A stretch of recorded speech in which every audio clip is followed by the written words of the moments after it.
Hey guys, Harry Thomas here and welcome back to my analysis of summer 2017 at the movies. Last time we looked at the top 5 best summer 2017 movies in my opinion. Now we're looking at a list that's slightly different. It's neither a best nor worst list. It's a list of the most disappointing summer 2017 movies. Bearing in mind I don't hate these movies on this list, they just disappointed me. They were so underwhelming and could have been a lot better. And this list will have some controversial choices, so please don't get angry if a movie you loved is on this list. It's just my opinion after all. Please respect my list and I'll respect yours, and I look forward to hearing your most disappointing movies in the comments below. So with all that said, let's get to my top 5 most disappointing summer 2017 movies. At number 5, Avatar and the City of a Thousand Franchises. Oh, sorry, Valerian and the City of a Thousand Planets. Like it would make a difference, whatever the title was.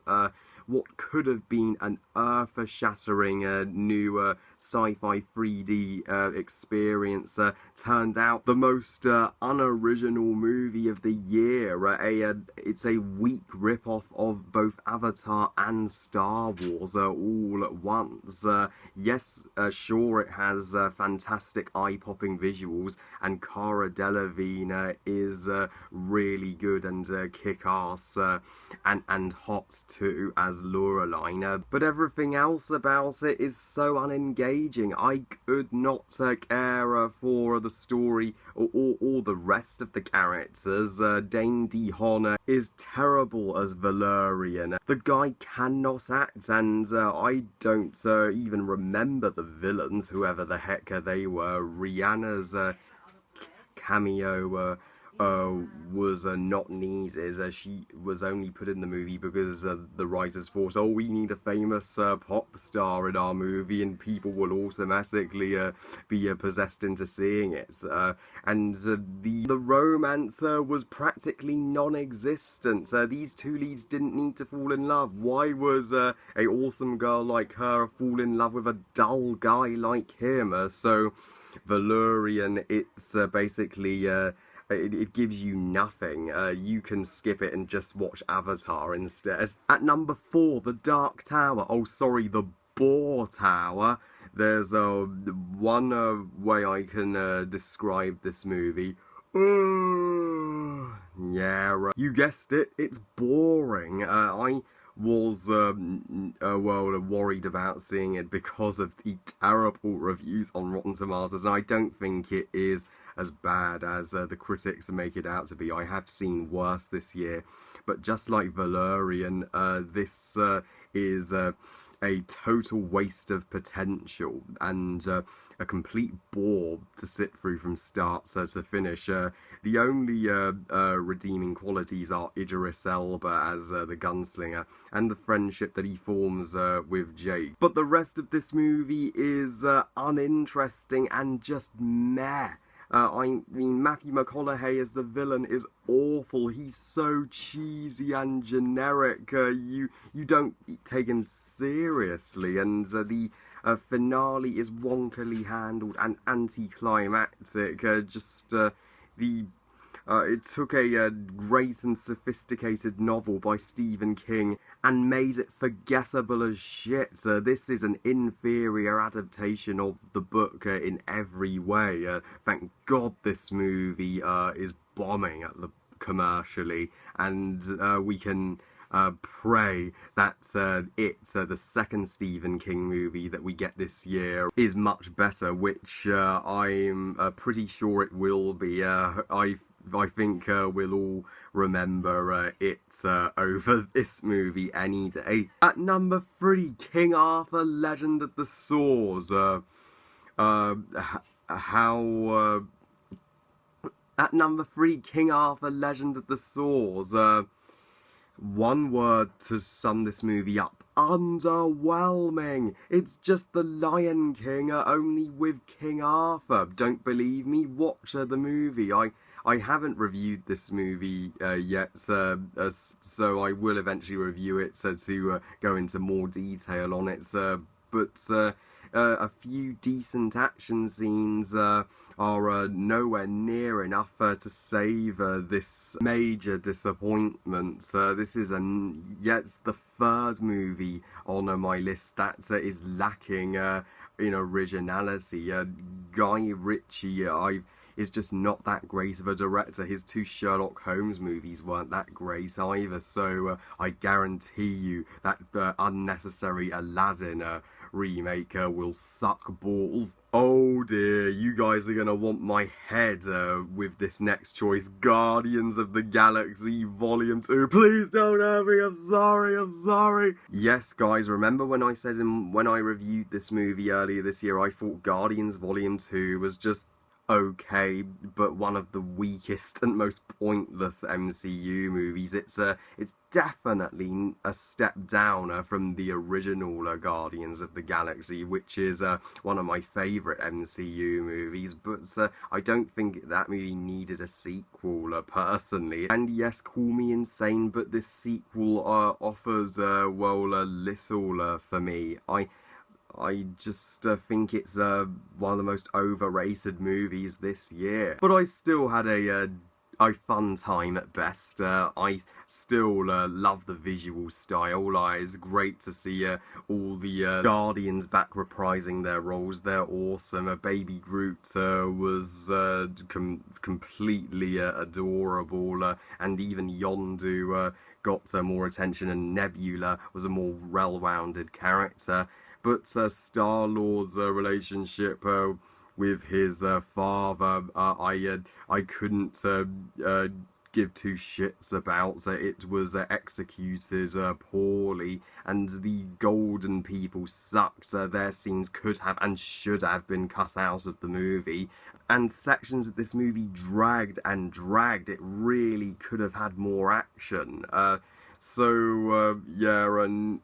the worst MCU movie. That's Iron Man 2, but it's one of the most disappointing for sure. And at number 1, this is my most unpopular choice yet, I know.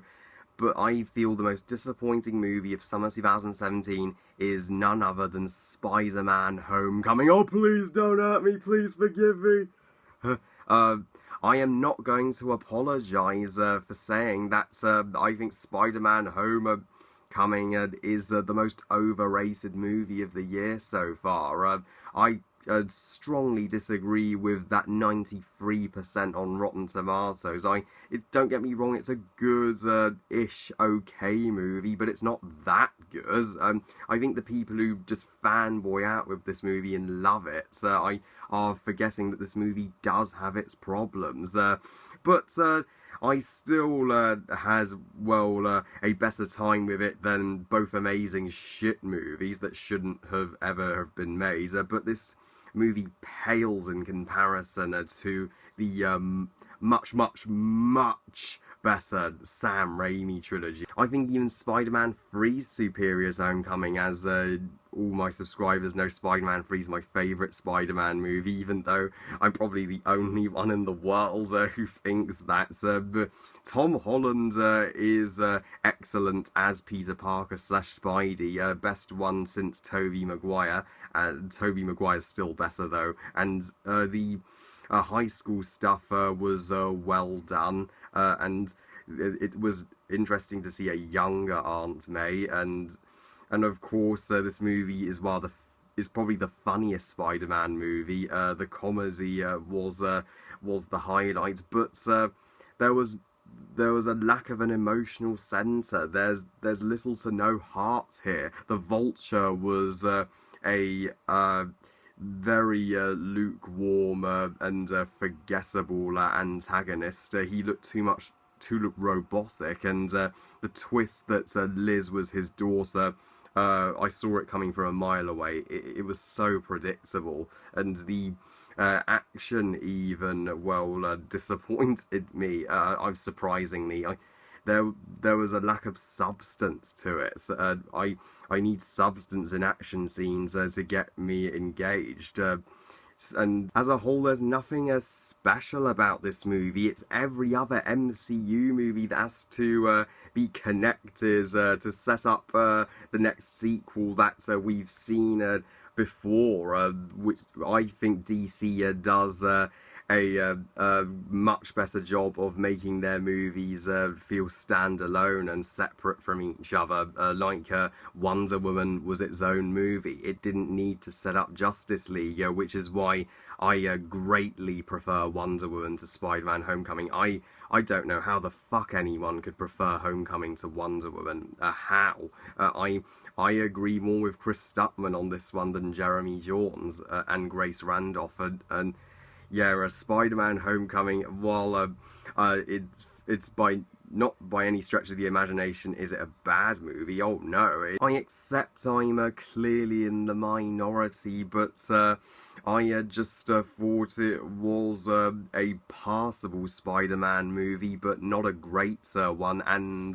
considering my high expectations for this to be the first great Spider-Man movie since Spider-Man 3, I was let down. This Spider-Man Homecoming is undoubtedly the most disappointing of summer 2017, in my opinion. Oh man, I'm prepared for the hate comments for Guardians Volume 2 and Homecoming. I know loads will disagree with me on those two, but that's just how I feel. As I says, if you love them, that's cool. So that was my top 5 most disappointing movies of the summer. Well, I love you guys. Thank you for watching. I hope you guys enjoyed this list. And what are your top 5 most disappointing movies of summer 2017? Because there were a couple of disappointments, to say the least. Please comment, let me know. Please like this video and subscribe. Please follow me on Twitter and on Google+. And I'll see you next time when I count down my top 5 worst movies of summer 2017. I'll see you then. Bye, guys.